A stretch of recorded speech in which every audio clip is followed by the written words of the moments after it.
मोदी जी वहां भेलपुरी खा रहे थे। मोदी जी को एक बात ये समझनी चाहिए सबसे पहले तो, जब मोदी जी ने उस व्यक्ति से पूछा कि तुम कहां से हो, तो उसने बताया कि मैं जो हूं मैं बिहार से हूं। अब आप ये सोचो, जहां बिहार की डबल इंजन की सरकार है, वो उस बिहार को छोड़कर बंगाल में रह रहा है। तो क्यों रह रहा है? इसलिए रह रहा है क्योंकि बंगाल में सुख शांति है, बंगाल में चैन है, बंगाल में रोजगार है, बंगाल में हिंदू मुसलमान नहीं है, बंगाल में मंदिर मस्जिद नहीं है, बंगाल में किसी भी प्रकार का जाति धर्म और मजहब के नाम का मतभेद नहीं है।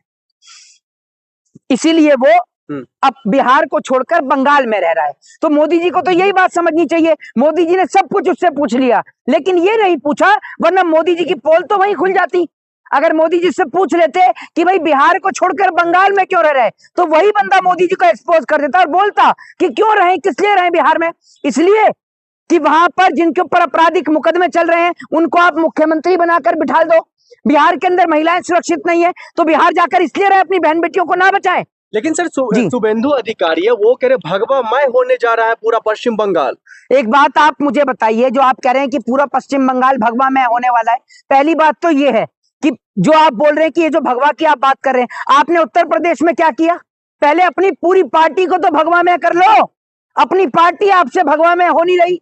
आपकी पार्टी के जो नेता है शाहनवाज हुसैन, आपका जो मुख्यमंत्री जो जगह जगह नाम बदलते फिरता है, क्या नाम है उसका? नहीं, कुछ और नाम है, गोगली, वो योगी महाराज, योगी आदित्यनाथ जी जो है, जो नाम बदलते रहते हैं, वो शाहनवाज हुसैन का नाम क्यों नहीं बदल रहे? मुख्तार अब्बास नकवी का नाम क्यों नहीं बदल रहे? इनको तो बहुत शौक है नाम बदलने का। और बड़ी बात यह है कि भारतीय जनता पार्टी अब बर्बादी की तादाद पर आकर खड़ी हो गई है। पहले भारतीय जनता पार्टी के अंदर सुब्रमण्यम स्वामी के बयान आते थे, और अब मुरली मनोहर जोशी का भी बयान आ गया है। जिस तरीके से मुरली मनोहर जोशी ने कहा है कि भारत पहले विश्वगुरु था, अब विश्वगुरु नहीं है, तो इसका मतलब यह है कि अब लोग समझ रहे हैं, इनकी बात को समझ रहे हैं। वो मुरली मनोहर जोशी जो अगर मोदी जी उनका पत्ता साफ नहीं करते तो आज वो शायद देश के प्रधानमंत्री भी हो सकते थे, कोई बड़ी बात नहीं थी। लेकिन उनका सबका पत्ता सफाया करके, लाल कृष्ण आडवाणी हो, मुरली मनोहर जोशी हो, सबको दरकिनार करके ये आदमी राजनीति के अंदर आया। और जो राजनीति के अंदर आकर सिर्फ काम ही हिंदू मुसलमान, मंदिर मस्जिद और झूठ बोलने का करता है। कभी मगरमच्छ पकड़ लाया मैं बचपन में, कभी ताले वाले की कहानी सुना भी है, कभी जो है मेरी माँ दूसरों घर में झूठे बर्तन मांजती थी, कभी मैं स्टेशन पे चाय बेचता था। अरे यार, एक झूठ बोलने की एक सीमा होती है मोदी जी। आपने तो सीमा हैदर को भी फेल कर दिया। इतना पाकिस्तान से भारत का डिस्टेंस नहीं होगा जितना आपका झूठ का डिस्टेंस है। कितना झूठ बोलते हो यार आप, आपको कुछ समझ है या नहीं? कम से कम कभी तो यार सच बोलने करो।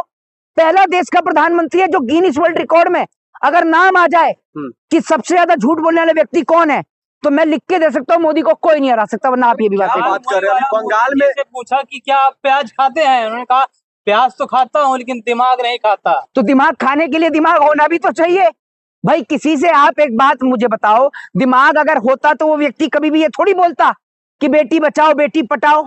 आप मुझे ये बताओ।